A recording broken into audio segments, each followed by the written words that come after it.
Dokkum, eerder een wichtige handelstad onder het wetter. Het speelde een grote rol in middeleeuwse scheepvaart en handel. Maar graven, moenen en stritjes die herinneren je aan de bloeiende tijd.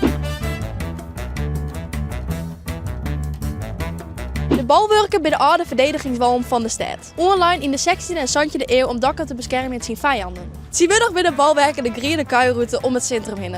Met 2 historische moenen en een mooi uitzicht op de stad. De eerste tijd is een keusdurk in het project 11 Fountains, waarbij het Else Friese stad een fontein kreeg. De fontein stelt een eerst blok voor met mist en damp uit omheen giet. Als verwijzing naar de kjeld en de kracht van het wetter in Friesland. Het kunstwerk symboliseert echt de verbinding tussen mens en natuur. Bonifatius wie een Engelse missionaris die in de 8e eeuw het christendom verspraten. In zo'n 154 werd er bij Dokkum verwarden door heidense Friesken. Zo dit tijd werd er als een wichtig figuur uit de Ire kerkgeschiedenis. Mag de volgende keer bij die in de stad komen, laat het dus dan even weten in de reacties.